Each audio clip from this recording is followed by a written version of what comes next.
네, 안녕하세요 여러분. 호주에 사는 필립입니다.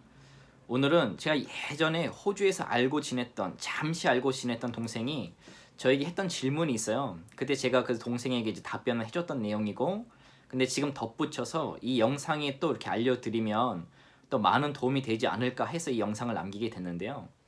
그 동생이 한 질문은 그랬어요. 왜 호주에서 영주권자들이나 시민권자들은 워홀러들을 좀 기피하는 경향이 있는가라는 질문이었어요.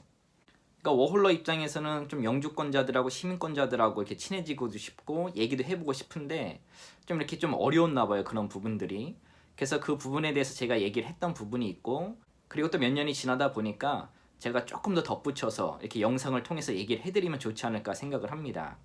저 같은 경우에도 뉴질랜드지만 뉴질랜드에서 워홀러로 1년 정도 있어 봤고, 또 이제 영주권자로도 있어 봤으니까 둘의 관계를 그래도 좀 잘 알고 있지 않을까라는 생각을 하는데요.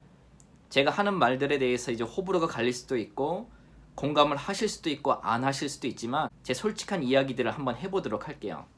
왜 해외에서, 특히 호주에서 이제 워홀러들하고 영주권자 이상자들이 알고 지내는 게 쉽지가 않은가. 그러니까 원래부터 알던 사이라고 한다면 괜찮지만 처음 호주에 와서 서로 친구가 된다, 아니면은 가까운 지인이 된다는 것은 조금 어려운 부분이 없잖아 있습니다. 그 부분에 대해서 제가 얘기를 드릴 때 한 3가지 정도로 말씀을 드릴 수가 있을 것 같아요.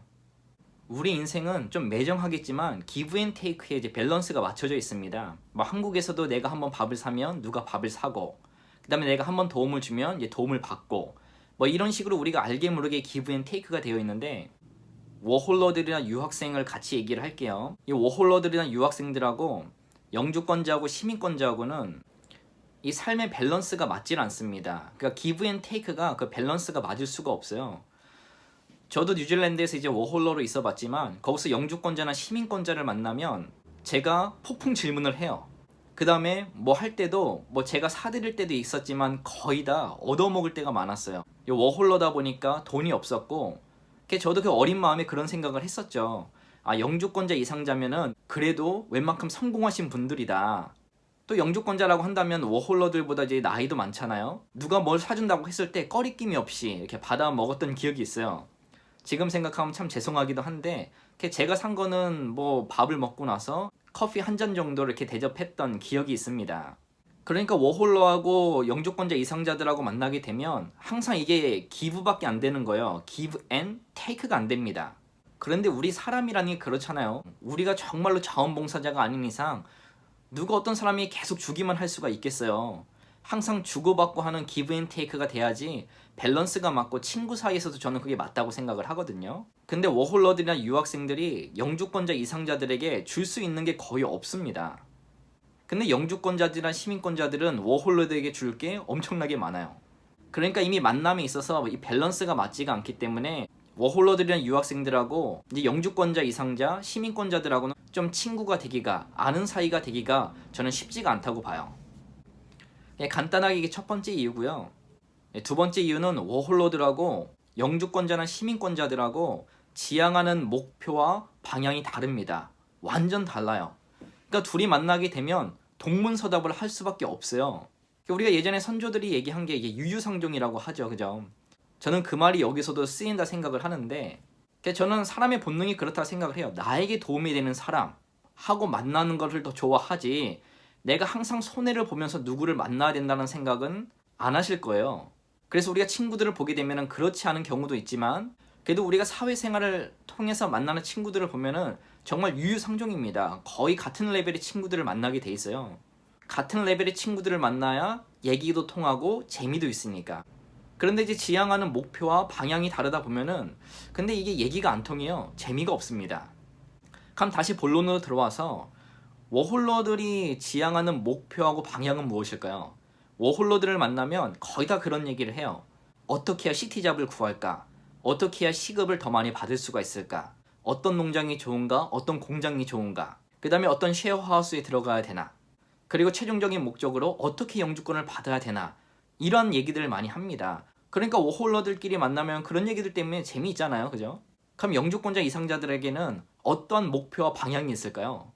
영주권자들은 더 이상 비자에 관심이 없어요.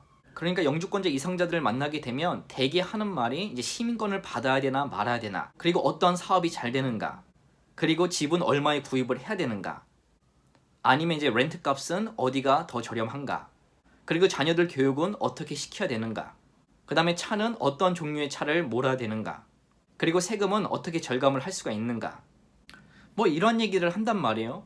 그냥 서로 대화거리가 거의 일치되는 게 없습니다. 일치되는 걸 찾자면 뭐 여행 갔던 이야기 이 정도 빼고는 별로 얘기거리가 거의 없어요. 워홀러들이 영주권자 이상자를 만나서 얘기를 하면은 영주권자들에게 물어보겠죠.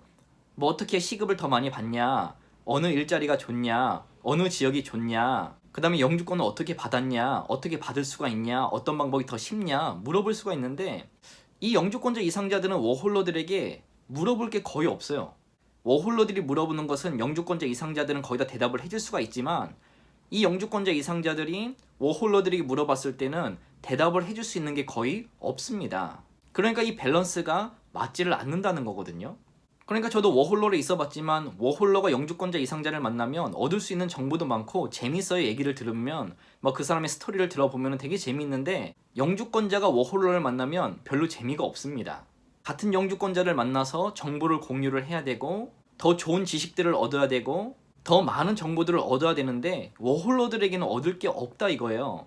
첫 번째 얘기했듯이 기브 앤 테이크처럼 뭐 10개를 주면은 그래도 한 3개, 4개는 얻을 수가 있어야 되는데 10개를 주면 1개조차 얻을 수 있을까 말까입니다. 그러다 보니까 서로 공통된 주제가 없어요. 서로 얘기가 시작되면은 조금 얘기를 하지만 영주권자 이상자들은 별로 얘기에 흥미를 느끼질 못한다는 겁니다. 그러니까 영주권 이상자들이 이 워홀러들을 피하는 것처럼 보일 수도 있어요. 그리고 이 세 번째는 이게 다 이어지는 얘기인데요. 이 세 번째는 이 이민자들, 그러니까 제가 말하는 것은 이제 영주권자 이상자들이죠. 이분들이 해외에서 성공한 것처럼 보여도 어쨌든 워홀러들이 봤을 땐 영주권을 받았다는 자체가 대단한 거잖아요. 저도 그때 그렇게 느꼈으니까. 근데 정말 이민자들이 치열하게 살아가고 있어요. 근데 한국보다는 여유로운 시간이 있지만 그 여유로운 시간조차 여유롭지는 않다는 겁니다.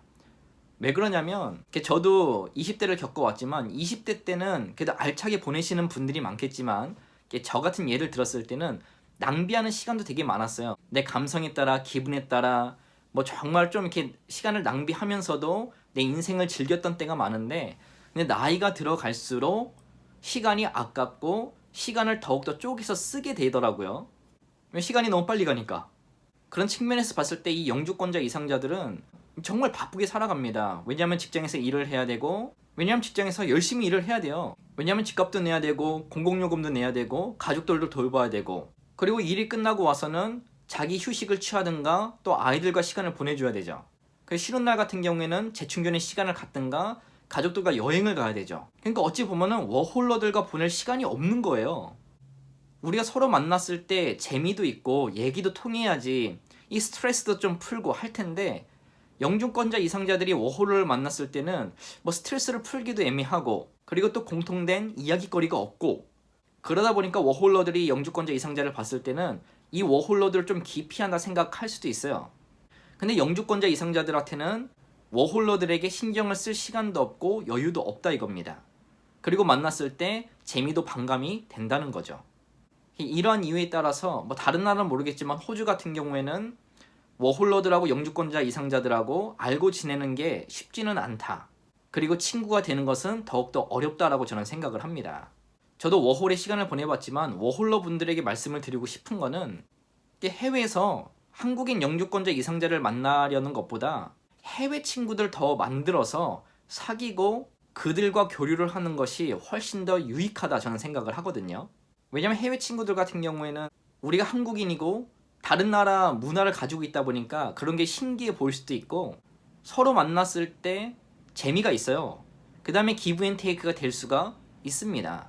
그래서 이 영상의 결론은 앞서 말씀드린 3가지 이유 플러스 여러 가지 이유 등으로 호주에서 워홀러들과 영주권자 이상자들은 친구가 되기는 어렵고, 워홀러들에게 드리는 말씀은 워홀러들 같은 경우에는 영주권자 이상자를 친구로 만드는 것보다, 아는 지인으로 만드는 것보다 그 시간을 아껴서 외국인 친구를 한 명이라도 더 사귀어라 라고 말씀을 드리고 싶습니다. 제가 드린 말씀에 대해서 공감을 하실 수도 있고 안 하실 수도 있지만, 제가 봤을 때, 제가 워홀러로 살아봤고 영주권자로 살아봤을 때 저는 이렇게 생각을 한다라고 말씀을 드리는 겁니다. 오늘도 이 영상이 조금이나마 도움이 되었다면 좋아요와 구독 부탁드리고요. 저는 또 다음 영상으로 찾아뵙도록 하겠습니다. 그럼 감사합니다.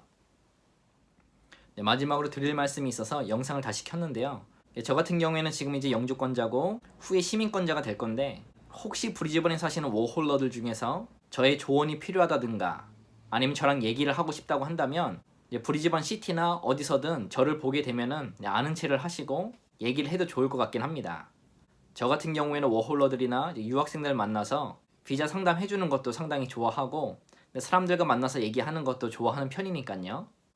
저는 뭐 변호사도 아니고 법무사도 아니고 유학원에서 일을 하고 있지도 않지만, 그래도 이런저런 분들을 도와주다 보니까 비자에 대해서도 조금은 알고 있거든요. 그런 부분에 대해서 제가 알고 있는 호주 이야기에 대해서 조금씩은 정보를 나눠 드릴 수 있지 않을까 생각을 합니다. 저를 보면 주저하지 마시고 아는 척 하셔도 괜찮습니다. 제가 못 도와드리는 부분들은 어쩔 수 없지만 제가 도울 수 있는 부분들은 도와드리도록 할게요.